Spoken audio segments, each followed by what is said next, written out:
اب یہ دوسری صورت بسم اللہ الرحمن الرحیم سورۃ التحریم، یعنی یہ معاملہ کہ بیویوں کی محبت یا ان کے جذبات کا لحاظ اور پاس یا ان کی دلجوئی میں کوئی کام آپ ایسا کر بیٹھے کہ جو شریعت میں جائز نہیں، یا شریعت کا کوئی جائز کام ہے وہ آپ اس کو نہ کرنے کی قسم کھا لیں۔ اب ظاہر بات ہے کہ حضور کے لیے یہ تو ممکن نہیں تھا، قطعاً کا کوئی سوال ہی نہیں کہ آپ اپنی کسی بیوی کی محبت کی وجہ سے یا دلجوئی کی وجہ سے کسی حرام کام کا ارتکاب کرتے ہیں۔ لیکن دو تین واقعات ایسے ملتے ہیں کہ حضور نے اپنی بیویوں کی دلجوئی کے سلسلے میں کوئی چیز جو آپ کے لیے اصلاً حلال تھی اس کے بارے میں قسم کھا لی کہ اب یہ میں استعمال نہیں کروں گا، اس پر پکڑ آ گئی ہے۔ یا ایھا النبی لم تحرم ما احل اللہ لک، اے نبی صلی اللہ علیہ وسلم کیوں آپ حرام ٹھہرا رہے ہیں اپنے اوپر وہ شے جو اللہ نے آپ کے لیے حلال کی ہے۔ تبتغی مرضات ازواجک، کیا آپ چاہتے ہیں اپنی بیویوں کی رضا جوئی؟ واللہ غفور الرحیم، اب دیکھیے یہ تیور بتا رہے ہیں اللہ تعالیٰ کی جو یہ ناپسندیدگی۔ یا ایھا النبی لم تحرم ما احل اللہ لک تبتغی مرضات ازواجک واللہ غفور الرحیم، اللہ غفور الرحیم ہے، اللہ نے معاف فرمایا، اللہ نے آپ کی خطا سے درگزر کیا۔ قد فرض اللہ لکم تحلۃ ایمانکم، اللہ تعالیٰ نے تمہارے لیے ایسی قسموں کا کھول دینا جو ہے اس کا راستہ معین کر دیا ہے۔ فرض میں یہ بھی سمجھا گیا لازم ٹھہرایا ہے، یعنی کوئی غلط قسم کھا لی ہے تو اس فرض ہے کہ اسے توڑ دیا جائے، لیکن توڑنے کا کفارہ ہے، ایسے نہیں توڑ دیا جائے گا۔ وہ بھی پوری آیت جو ہے وہ سورہ مائدہ کے اندر آ چکی ہے، گویا کہ اب آپ یہ اپنی قسم توڑیے اور وہ کفارہ ادا کیجیے۔ واللہ مولاکم، اللہ تمہارا مولا ہے، مددگار ہے، پشت پناہ ہے، وہو العلیم الحکیم، اور وہ سب کو جاننے والا ہے، کمال حکمت والا۔ وَإِذْ أَسَرَّ النَّبِيُّ إِلَىٰ بَعْضِ أَزْوَاجِهِ حَدِيثًا، اور جب نبی نے صلی اللہ علیہ وسلم کی بعض ازواج اپنی کسی زوجہ محترمہ کو کوئی بات بتائی، اسرا اسرار سے، خفیہ طور پر، راز کے طور پر، میں ان تفاصیل میں نہیں جا رہا کہ واقعات کیا تھے ورنہ بہت دیر لگ جائے گی، بات سمجھنی چاہیے، باقی یہ کہ آپ تفسیروں میں دیکھ سکتے ہیں۔ تو آپ نے کوئی بات اپنی کسی ایک زوجہ محترمہ کو بتائی اور کہا دیکھو یہ کسی اور سے کہنا نہیں، یہ میرا راز ہے۔ فلما نبات میں ہی، جب انہوں نے اس کو ظاہر کر دیا، عورتوں کے کہتے ہیں پیٹ ہلکے ہوتے ہیں اس معنی میں کہ راز رکھنے اپنے پاس، بہت سے مرد بھی عورتوں کی طرح کے ہوتے ہیں، ان سے کوئی چیز چھپائی نہیں جاتی، نہ ہر زن زنست نہ ہر مرد مرد، لیکن یہ کہ عام طور پر یہ عورتوں کی کمزوری شمار ہوتی ہے، تو ازواج مطہرات سے بھی اس کا صدور ہوا ہے۔ فلما نبات بھی، جب انہوں نے اسے ظاہر کر دیا، وَأَظْهَرَهُ اللَّهُ عَلَيْهِ، اللہ تعالیٰ نے اپنے نبی کو صلی اللہ علیہ وسلم سے مطلع فرما دیا کہ وہ راز نہیں رہا ہے، راز آپ کی اہلیہ نے فاش کر دیا ہے۔ عرف بعضہ، تو حضور نے کچھ تو ان کے سامنے ظاہر کر دیا، وعرض عن بعض، بات پوری ان کو نہیں بتائی، بعض جو ہے روک لی۔ فلما نبأ به، تو جب انہوں نے حضور نے صلی اللہ علیہ وسلم ان کو بتایا، قالت من انباک ھذا، اب ایک طرز عمل تو یہ ہوتا ہے کہ فوراً ندامت ہوتی کہ ہاں حضور مجھ سے غلطی ہو گئی، میں واقعتاً آپ کا راز جو ہے وہ میں رکھ نہیں سکی اور مجھ سے بے دھیانی میں، بے خیالی میں بات نکل گئی۔ ایک دوسرا یہ ہے من انباک، آپ کو کس نے بتایا؟ یہ انداز جو ہے، دیکھیے عام بیوی عام شوہر کے درمیان اس میں کوئی حرج نہیں، لیکن جیسا کہ سورہ حجرات میں ہم پڑھا ہے، اعلموا، جان لو اچھی طرح، ان فیکم رسول اللہ، اے عائشہ، اے حفصہ، یہ تمہارے شوہر ہی شوہر نہیں ہے، یہ اللہ کے رسول ہے۔ طرز عمل تمہارا جو ہے ان کے ساتھ بہت محتاط ہونا چاہیے، بہت محتاط ہونا چاہیے۔ من انباک، آپ کو اس نے بتایا؟ قال نبانی العلیم الخبیر، جواب میں بھی غصہ ہے حضور کا، مجھے اس نے بتایا کہ جو العلیم ہے اور خبیر ہے، جو سب کچھ جاننے والا ہے اور ہر چیز سے باخبر ہے۔ اب یہ اللہ تعالیٰ کی طرف سے آ رہا ہے، اس کی تعبیر میں اہل تشیع ایک انتہا کو نکل گئے، ہمارے عام مفسرین نے بھی انہی کی روش اختیار کی ہے، لیکن مولانا حمید الدین فراہی رحمۃ اللہ علیہ کا میں کم از کم اپنی ذات پر بہت بڑا احسان سمجھتا ہوں کہ جو انہوں نے تعبیر کی ہے، اور وہ عربی زبان کا جو اسلوب ہے اس کے اعتبار سے 100% درست ہے۔ ان تتوبا الی اللہ فقد صغت قلوبکما، اگر تم دونوں، اب ظاہر بات ہے کہ ایک اہلیہ نے راز چھپایا جو دیا گیا تھا دوسری اہلیہ، حضور کی دوسری اہلیہ کو کہا جاتا ہے حضرت حفصہ نے یہ معاملہ کیا، حضرت عائشہ کو بتا دیا۔ ان دونوں کے تعلقات بہت اونچے تھے، اس لیے کہ ظاہر بات ہے کہ حضور کے ہاں جو مقام اور مرتبہ تھا ابو بکر کا اور عمر کا رضی اللہ تعالی عنہما، اس کے حوالے سے ہی پھر ازواج مطہرات میں بھی خود بخود غیر شعوری طور پر یہ احساسات ہو جاتے ہیں۔ تو انہوں نے ان تتوبا الی اللہ، اگر تو اب تم دونوں اللہ کی جناب میں توبہ کرو، فقط صغت قلوبکما، اس کا ترجمہ کیا تو تمہارے دل ٹیڑھے ہو چکے ہیں، یہ اہل تشیع کا ترجمہ ہے. ازواج مطہرات سے انہیں بالعموم قد ہے. حضرت عائشہ سے بہت سخت ہے، لیکن یہ عام ازواج مطہرات سے. اس کا ترجمہ صحیح یہ ہے کہ اگر تم اللہ کی جناب میں توبہ کرو تو تمہارے لیے یہی مناسب ہے، اور تمہارے دل تو مائل ہو چکے ہیں، لیکن ایک ہوتا ہے ناز والے نیاز کیا جانے. اب یہ ماننا جو ہے یہ ذرا کڑا گزر رہا ہے کہ حضور مجھ سے غلطی ہوئی، آپ مجھے معاف کر دیجیے، اور وہ بھی اس لیے کہ معاملہ ہے شوہر اور بیوی کا. جیسے ہم کہتے ہیں کہ میاں تمہارے دل میں تو بات اب آ چکی ہے، بس تم مان نہیں رہے ہو، دل میں تو تم نے بات سمجھ لی ہے، تم اگر ایسا کرو تو یقیناً تمہارے لائق ہے. یہ انداز ہے یہ، اور یہ بہت سی مثالیں دے کر انہوں نے واضح کیا، اور میں اسے بہت بڑا احسان مانتا ہوں. ان تتوبا الی اللہ فقد صغت قلوبکما، اللہ کی جناب میں اگر توبہ. اچھا، صغن کا ایسا لفظ ہے یہ عربی زبان کا جو میں نے پہلے بھی آپ کو بتایا تھا. مالا الا مالا عن، میلان سے، مالا کے بعد الہ ہوگا کسی شے کی طرف میلان، توجہ اس کا ہونا، دل کا ادھر رجحان ہونا، اور مالا عن کسی چیز سے نفرت ہو جانا. لفظ ایک ہی ہے، مال، میلان. الہ اور عن، رغبہ الہ، رغبہ عن، راغب ہوا اس شے کی طرف اور راغب ہوا اس چیز سے، متنفر ہو گیا اس چیز سے. لفظ ایک ہی ہے، رغبت. اس طرح سنگ کا لفظ ہے، تو سنگ جو ہے دونوں طرف جاتا ہے. تمہارا دل تو مائل ہو ہی گیا ہے. کس طرح مائل ہو گیا ہے؟ یعنی وہ واقعتاً اپنی خطا کا احساس ہو گیا ہے تمہارے دلوں کو. اب صرف یہ کہ زبان سے بھی اس کا اعتراف کرو. جیسے کہ حضرت آدم کو احساس ہو گیا تھا اپنی خطا کا، تو اللہ تعالیٰ نے الفاظ سکھا دیے تھے. فتلقى آدم من ربه كلمات فتاب عليه. یہ ترجمہ ہے اس آیت کا صحیح. ان تتوبا الی اللہ فقد صغت قلوبکما وان تظاہرا علیہ. اور اگر اب جیسے کہ قاعدہ ہے، عام طور پر حضور کی بھی کوئی ہلکا سا صحب اگر ہو جاتا تھا تو کس قدر انداز جو ہے سخت ہو جائے قرآن مجید کے اندر. اس لیے کہ بڑے لوگوں کے معاملے بڑے ہیں. الرب رب من تنزل والعبد عبد من ترقى. اسی طرح جو بھی اونچے لوگ ہیں ازواج مطہرات ہیں، تو ان کا بھی جو بھی اظہار ناپسندیدگی ہو رہا ہے اللہ کی طرف سے، اس میں الفاظ بڑے سخت ہیں. اگر تم دونوں نے کوئی گٹھ جوڑ کر لیا، ان تظاہرا علیہ، محمد کے خلاف صلی اللہ علیہ وسلم، کوئی متحدہ بھاگ بنا لیا، تو سن لو فإن اللہ ہوا مولاہ وجبریل وصاحب المؤمنین والملائکۃ بعد ذلک ظہیر، کہ اللہ ان کا ولی ہے، دوست ہے، پشت بنا ہے، مددگار ہے، پھر جبرائیل ہے، پھر تمام صالح اہل ایمان ہے، پھر یہ کہ تمام فرشتے بھی اس کے بعد ان کے پشت بنا ہے. تو ان کے ساتھ معاملہ جو ہے وہ ان کے مقام کی مناسبت سے کرو، چاہے وہ تمہارے شوہر ہیں اور تم ان کی بیوی ہو، لیکن معاملہ کرو اس میں تمہارے امتی ہونے کا پہلو جو ہے وہ کہیں نگاہ سے اوجھل نہ ہو. وہ اللہ کے رسول ہیں، تم امتی ہو. عسیٰ ربہ، ابھی اور سختی آ رہی ہے. امید ہے کہ ان کا رب ان طلقکن، اگر تم سب کو طلاق دے دے، ان یبدلہ ازواجا خیرا منکن، کہ بدل دے تم سے کہیں بہتر بیویاں ان کو عطا کر دے. مسلمات، مومنات، قانتات، تائبات، عابدات، سائحات، سیبات وابکارا. یہ سارے اوصاف ان میں واو ہے ہی نہیں. بیک وقت یہ سارے اوصاف ہوں، مسلم بھی ہوں، مومن بھی ہوں، فرما بردار بھی ہوں، توبہ کرنے والیاں، عابدات، عبادت گزار، سائحات، دنیا کی لذات سے کنارہ کش. سیبات بھی ہو سکتی ہیں. حضور کے نکاح میں تو اکثر سیبہ ہی آئی ہیں. سیبہ وہ ہے جن کی پہلے کوئی شادی ہوئی ہو، طلاق ہو گئی ہو، یا یہ کہ بیوہ ہو گئی ہو. اکثر و بیشتر جو آپ کے نکاح ہیں وہ سیبات سے ہیں. وہ ابکارا، اور کنواری بھی. تو ایک غالباً جہاں تک مجھے میرا ذہن ہے صرف ایک حضرت عائشہ صدیقہ ہے رضی اللہ تعالی عنہا کہ جو کنواری حیثیت سے آئی ہیں حضور کے نکاح میں، باقی سب کی سب سیبہ تھیں. یہ تو ہو گیا ایک خاص معاملہ عائلی زندگی سے متعلق. حاصل کیا ہوا کہ وہ معتدل معاملہ رکھو. حقوق الزوجین اپنی جگہ ہیں، فرائض الزوجین اپنی جگہ ہیں. اللہ کے حقوق اس سے بالا ہیں، ان کو اوپر قائم رکھو، اور اس کے تحت جو ہے جو بھی اللہ نے حقوق معین کر دیے، فرائض معین کر دیے، ان کو ادا کرو. لیکن یہ کہ ادھر اگر ہو گیا معاملہ تو بھی سلیقے سے ہو. بات نہیں بن رہی ہے، اگر رخصت کرنا شرافت کے ساتھ، اس کے یہ قواعد و ضوابط ہیں. اور اگر ادھر جانا ہے تو روکو اپنے آپ کو کہ کہیں ان کی محبت، یا ایھا الذین آمنوا ان من ازواجکم واولادکم عدوا لکم فاحذروہم، تو ڈرو ایسا نہ ہو کہ ان کی محبت جو ہے وہ تمہیں کسی غلط راستے پر لے جائے. اب جو حصہ آ رہا ہے سورہ مبارکہ کا، اس میں ایک تو یہ 3 آیتیں درمیان میں آ رہی ہیں، وہ تو خاص طور پر جو ہے یوں سمجھیے خواتین سے متعلق نہیں ہے، مردوں سے متعلق ہے. اور وہ اصل میں سورہ حدید کا سلسلہ جو ہے جو آخر اختتام پر آ رہا ہے، اس کا نقشہ جو ہے یہاں پر پھر آ جائے گا.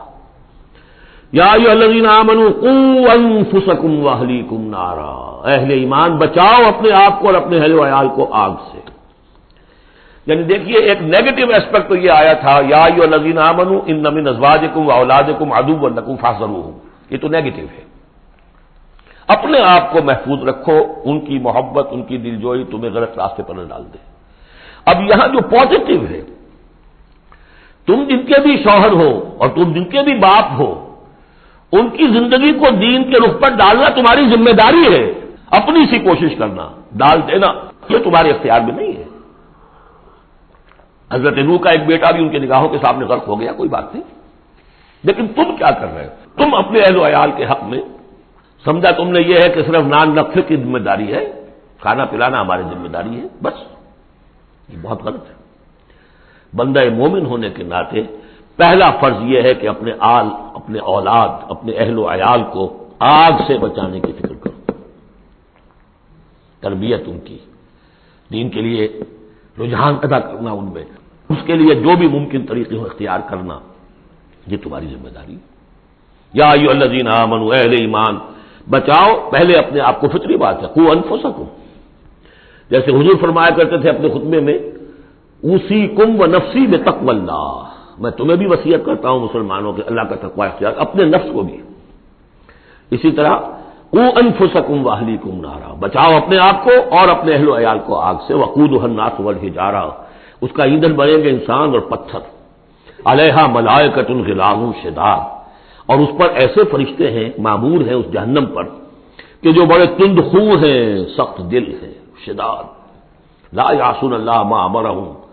اب جب تم یا تمہارے لاڈلے، تمہاری لاڈلی بیوی اور تمہارے لاڈلے بیٹے اور بیٹیاں جب جہنم میں جھونکے جائیں گے، اگر اللہ نے تمہیں بچا بھی لیا اور وہ تمہارے سامنے جہنم میں جائیں گے تو سوچ لو ان کی چیخ و پکار اور ان کا نالا و شیون، وہ فرشتوں کا دل جو ہے اسے پسیجے گا نہیں، وہ بڑے سخت دل ہے۔ اب سوچ لو کن کے حوالے کرنا چاہتے ہو؟ جہنم کے داروغہ کے حوالے کرنا چاہتے ہو اپنی بیویوں کو اور اپنی اولادوں؟ یہ محبت نہیں، یہ تو عداوت ہو گئی ہے۔ تم سمجھ رہے ہو کہ محبت کا مزہ ہے، یہ اعلیٰ تعلیم دلوا رہے ہیں۔ کون سی تعلیم دلوا رہے ہو؟ جو انہیں دین کی طرف راغب کرنے والی ہے یا باغی کرنے والی ہے؟ یہ تمہاری رحمت ہے، محبت ہے یا عداوت ہے، دشمنی ہے؟ علیہا ملائکۃ غلاظ شداد، ان کا دل پسیجے گا نہیں، پتھر کی طرح سخت دل ہوگے ان کے، غلاظ شداد، چیخے جاؤ چلائے جاؤ، نالا و شیون، لا یعصون اللہ ما امرہم، جو اللہ کا حکم ہوگا وہ اس کی نافرمانی نہیں کریں گے، جس کو جو عذاب دینا ہے وہ دیں گے، وَيَفْعَلُونَ مَا يُؤْمَرُونَ، اور کریں گے وہی کچھ جس کا انہیں حکم دیا جائے گا۔ یا ایھا الذین کفروا لا تعتذروا اليوم، اور کہا جائے گا اے کافرو اب آج تم کوئی بہانہ نہ بناؤ، انما تجزون ما کنتم تعملون، تمہیں وہی کچھ بدلے میں دیا جا رہا ہے جو تم عمل کر کے لائے۔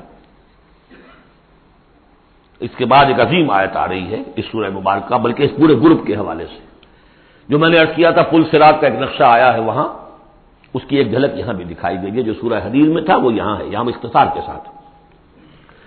یا ایھا الذین آمنوا توبوا الی اللہ توبۃ نصوحا، اہل ایمان توبہ کرو اللہ کی جناب میں بڑے خلوص کے ساتھ، اخلاص کے ساتھ۔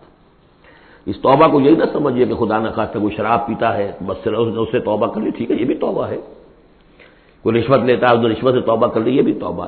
سب سے بڑی توبہ یہ تم جا کدھر رہے ہو، دنیا کی طرف یا آخرت کی طرف؟ کس کے نقش قدم کی پیروی کر رہے ہو، محمد کی صلی اللہ علیہ وسلم یا کسی اور کی؟ زندگی کا رخ کیا ہے؟ پلٹو، لوٹو اللہ کی طرف، آخرت کی طرف، جو آپ پڑھ چکے ہیں سورہ ذاریات، ففروا الی اللہ، دوڑو اللہ کی طرف، لپکو اللہ کی طرف۔ کدھر جا رہے ہو؟ فأین تذهبون، کدھر جا رہے ہو؟ یا ایھا الذین آمنوا توبوا الی اللہ توبۃ نصوحا، غفلت میں زندگی گزر گئی، اب بھی جب تک کہ موت کے آثار شروع نہیں ہوتے، چاہے کتنا ہی بڑھاپا آ گیا موقع ہے، فرائض دینی کو سمجھو کہ وہ کیا ہے، ان کو ادا کرنے کے لیے کمر کسو۔ فرائض دینی صرف نماز اور روزہ ہی نہیں ہے، فرائض دینی باطل کے غلبے کے تحت اگر تم زندگی گزار رہے ہو تو اس کے خلاف بغاوت، اس کے لیے جد و جہد، یہ نہیں کہ بس کھڑے ہو نعرہ مارو اور گولیاں چلے اور تیاری کرو اس کے لیے، جماعتی زندگی ہو، ان کی تربیت ہو۔ 12 برس تک مکے میں جو کرتے رہے محمد رسول اللہ صلی اللہ علیہ وسلم، اس کا کوئی عکس ہو، وہ کیفیت تو پیدا نہیں ہو سکتی۔ یہ رتبہ بلند ملا جس کو مل گیا، کوئی عکس اس کا 1000 میں ایک درجے میں کچھ تو ہو، یہ پیدا کرو، تیاری کرو، سمجھو منہج انقلاب نبوی کیا تھا۔ اس پر میری ایک کتاب موجود ہے، شاید آؤٹ آف پرنٹ ہے آج کل، منہج انقلاب نبوی، باقی کیسٹ تقریریں کہ تو بے شمار ہیں۔ توبوا الی اللہ توبۃ نصوحا، خالص توبہ، پاک توبہ۔ یہ نہ ہوگا دل میں کہیں چور رکھا ہوا ہے کہ پھر کرنا تو ہے وہی کام، توبہ کی تسبیح کر لو، وہ توبہ نہیں۔ اگر تم خالص توبہ کرو گے، عسیٰ ربکم ان یکفر عنکم سیئاتکم، امید ہے تمہارا رب تم سے تمہاری برائیوں کو دور کر دے گا، نامہ اعمال کے دھبے بھی دھو دے گا۔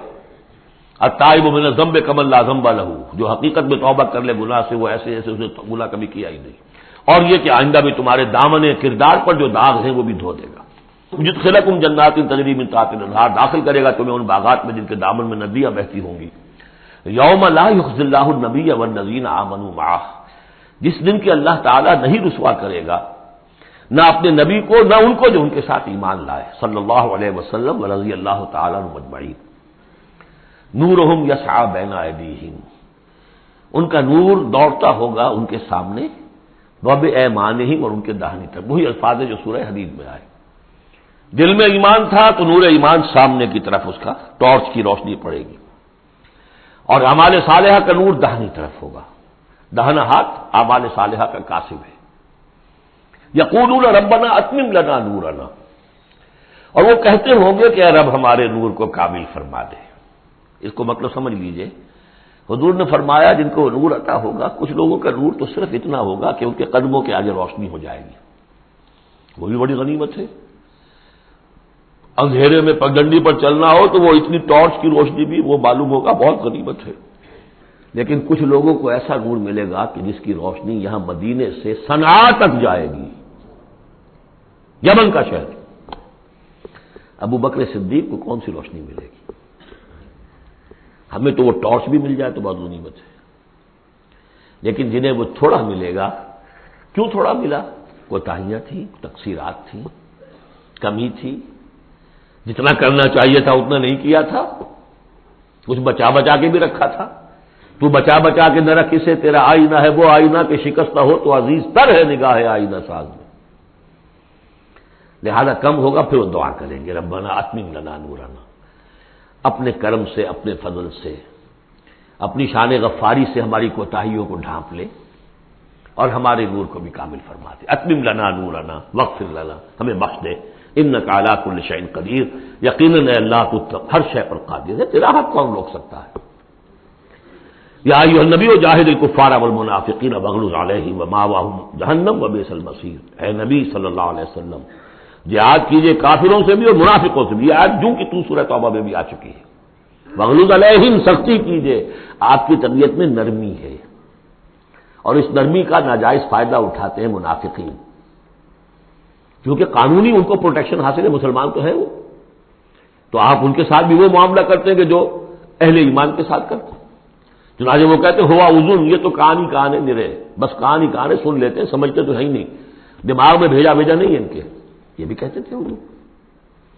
لیکن آپ سختی کیجئے، یا ایھا النبی جاہد الکفار والمنافقین واغلظ علیہم ومأواہم جہنم، ان کا ٹھکانہ جہنم ہے، وبئس المصیر، اور بہت ہی برا ٹھکانہ ہے۔ اب جو ان دو صورتوں میں خواتین کا معاملہ آیا، اس کے حوالے سے اب یہ مقام آ رہا ہے بہت اہم، اس بات کو واضح کرنے کے لیے کہ خواتین اس غلط فہمی میں مبتلا نہ ہو کہ اللہ کے ہاں سوال جواب جو ہونا ہمارے شوہروں سے ہی ہونا ہے، ہم سے کیا ہے، ہم تو ان کے تابع ہیں۔ ہر عورت ایک مکمل انسان ہے، فل ہیومن بینگ، اور جہاں تک اس کی ایک آنر کا تعلق ہے، dignity and honour, human dignity, وہ بالکل مساوات طور پر شیئر کرتی ہے، اخلاقی طور پر مساوات ہے بالکل، اور ہر ذمہ دار ہے اپنے فرائض کی، عورت بھی جیسے کہ مرد ہے۔ اس کا اپنا ایمان ہوگا، عمل صالح ہوگا تو اللہ کے ہاں بیڑا پار ہوگا، اپنا ایمان اور عمل صالح نہیں ہے تو شوہر بڑے سے بڑا ہو وہ بچا نہیں سکے گا۔ یہ حقیقت کو واضح کرنے کے لیے 3 خواتین بلکہ 4 خواتین کی مثال یہاں آئی ہے۔ ضرب اللہ مثلا للذین کفروا امرأۃ نوح وامرأۃ لوط، اللہ تعالیٰ نے مثال بیان کی ہے کافروں کے لیے نوح کی بیوی اور لوط کی بیوی کی۔ کانتا تحت عبدین من عبادنا صالحین، وہ دونوں تھیں ہمارے 2 بہت صالح بندوں کے تحت، ان کے نکاح میں تھی۔ فخانتاہما، تو انہوں نے ان سے خیانت کی۔ فلم یغنیا عنہما من اللہ شیئا، تو نہ بچا سکا انہیں ان کا شوہر، ان کے دونوں شوہر جو ہیں نہ بچا سکے اپنی دونوں بیویوں کو کچھ بھی۔ بیوی بھی غرق ہوئی، حضرت نوح علیہ السلام کی وہ بیوی، اور حضرت لوط کی وہ بیوی بھی اسی طریقے سے جو پتھراؤ ہوا اسی میں ہلاک ہوئی۔ تو نہ یہاں وہ بچا سکے شوہر، وقیل ادخلوا النار مع الداخلین، اور کہہ دیا جائے گا داخل ہو جاؤ جہنم میں داخل ہونے والوں کے ساتھ، کوئی شوہر تمہیں نہیں بچا سکتا، چاہے وہ نوح اور لوط ہوں۔ لوط تو خیر اولو العزم من الرسل میں ان کا شمار عام طور پر نہیں ہوتا، حضرت لوط تو بہت اولو العزم 950 برس جنہوں نے دعوت دی ہے۔ اسی لیے حضور اپنے گھر کی خواتین کو جمع کر کے پھر کہا فرمایا کرتے تھے، یا فاطمہ بنت محمد انقذی نفسک من النار فانی لا املک لک من اللہ شیئا، یا صفیہ عمۃ رسول اللہ انقذی نفسک من النار فانی لا املک لک من اللہ شیئا، اے فاطمہ محمد کی نور چشم، لخت جگر، اپنے آپ کو آگ سے نکالو، بچاؤ، مجھے کوئی اختیار حاصل نہیں ہوگا تمہارے بارے میں اللہ کے ہاں۔ اے صفیہ، اللہ کے رسول کی پھوپھی، اپنے آپ کو آگ سے بچاؤ، اس لیے کہ مجھے کوئی اختیار حاصل نہیں ہوگا۔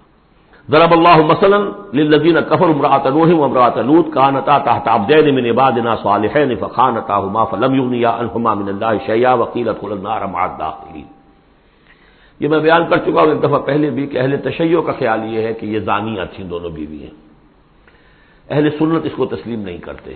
خیانت صرف اسی معاملے میں نہیں ہوتی، خیانت رازداری میں سب سے بڑی خیانت ہے، کہ جو راز ہوتے تھے یہ وہ اپنے دشمن، جو انبیاء کے رسولوں کے دشمن تھے، اپنی قوم کے لوگوں کو ان کے راز پہنچا دیتی تھی، یہ خیانت تھی۔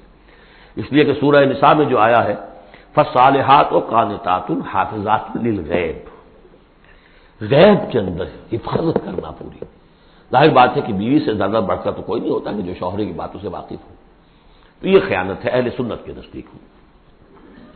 لیکن بہرحال نتیجہ یہی ہے کہ وہ پھر جہنمی ہے، اور صرف نبی کی بیوی ہونے کے ناطے سے انہیں چھٹکارا نہیں مل جائے گا۔